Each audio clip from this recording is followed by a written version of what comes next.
My review of The Promised Neverland, Chapter 160, Shackles. It basically opens up by explaining the reason Norman didn't go after the Rattray clan is because they weren't really a threat to him, because they couldn't actually go to the Queen and say, yeah, so our last head kinda sorta started a whole revolution and helped the children escape and helped Lambda escape, and we really forked up here, so our bad, can you help us get them back? Because, then they'd all be murdered.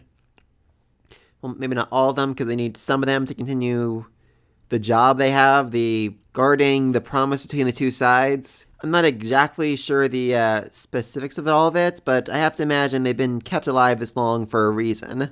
But instead he decides to tell the Queen everything, partially because he knows he can control her with Raptate saying, but if I get this back by myself, we don't let any other clans know about this, then you get all the top grade food for yourself. Yay!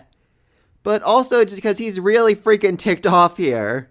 He realizes it's Norman's plan all along, to force them into a position where they can't do anything about it, and that ticks him off. As he says, I won't let the food do as they want any longer. Well, he's going to be just really irked when he finds out about that new promise. I'm actually really excited for that. So he basically goes through her, tells her everything, and she agrees. Okay, I'm going to give you 2,000 soldiers, and you're going to bring me all these high-quality foods I can eat myself without having to share with anyone.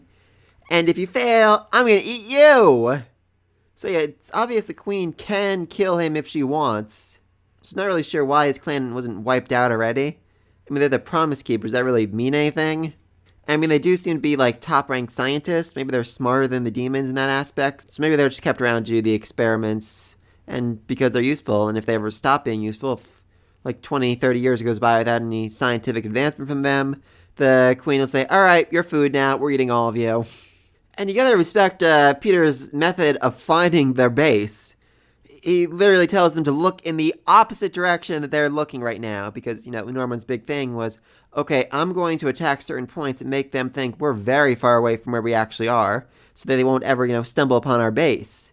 And now Peter Rattray is using that to find him, okay, so he attacked the northern headquarters, so I'm going to check in the south. And he attacked the eastern one, so I'm going to check in the west, so he's probably somewhere in the southwest, I'm guessing. Obviously more complicated than that, but essentially, yeah. So he's using Norman's own strategy to track him down. I mean, that really shows what a terrifyingly intelligent and dangerous person this is. I mean, in a sense, this guy, Peter Rattray, is a far, far better enemy than the Queen or anyone else they've ever faced. He is essentially, his family was the one responsible for the promise 1,000 years ago, the children being captured and tormented. I mean, he literally betrayed their ancestors to force them into slavery, or to force them into becoming food. He started the Golden Pond hunting ground. He's the reason why Hugo and Luca were killed. Oh, and he sent assassins after them. So yeah, he's basically the big bad responsible for everything, and he needs to be taken out. Anyway, then they meet back up with Don and Gilda, and I just love Norman here. He's so worried that they're not going to forgive him, that they're going to hate him for what he's done, but they're just like, hey, you had us worried, welcome back, and they all have this big hug. It's such a little moment, but just such a great moment right there, where he realizes, they're family and they'll love him no matter what horrible genocides he tries to commit. That's family right there. And then there's Aisha. Oh my freaking god, I just realized Aisha's dogs are also wearing hoods. Oh my god, that's adorable. Anyway, yeah, so Aisha, she has reason to hate Norman. She has reason to want him dead. I mean, she literally said her plan is to find a way to get revenge against him for murdering her father. And yet Norman responds to her in the demon tongue, which, I don't think Aisha knew that Norman knew that she knew the demon tongue, if you get what I'm saying. But then again, Norman did have a way to talk to her, so maybe she did know that he knew. But either way, regardless of all that, Norman knew that she was not fully on his side because, he sent her, Don and Gilda, out to find Musica and Sonja, but didn't tell her about the plan and whatever tongue it is she speaks. So he didn't fully trust her with that. Instead, he trusted Hayato instead.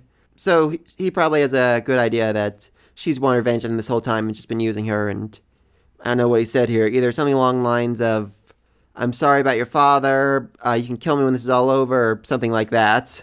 Either way, I think, at least for now, she's not going to actively try to kill Norman until, they save everyone else. Anyway, then we flash over the base, and literally everyone is gone. Literally everyone. Not entirely sure what happened here, but there's definitely signs of a struggle, and it looks like the Paw Prince of Demons.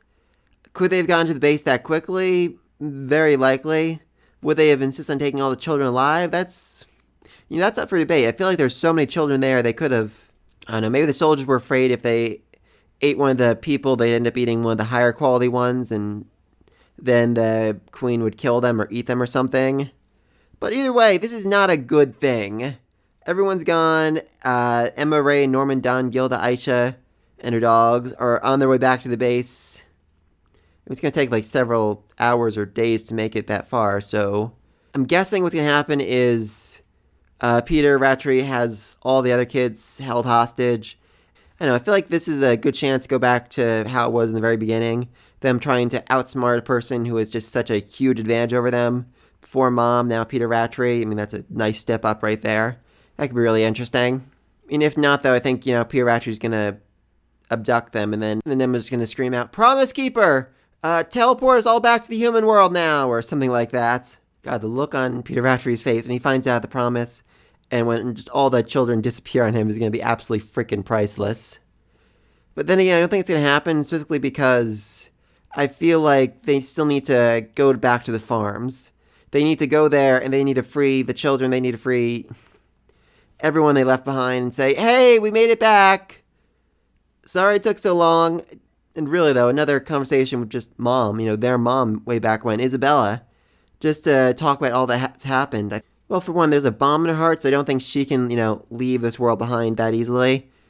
But for another, I think it'd be just such a great moment for her to tell her children she's proud of them, that they've done what she never could, and she's just, I know there's some debate online about how awful a person she is, but I think it's clear she does truly care about her children in a certain sense, so I hope we see her again.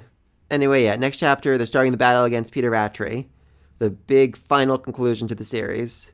Let me know what you think down below what's going to happen with all that, and be sure and subscribe to the next video. And until then, peace.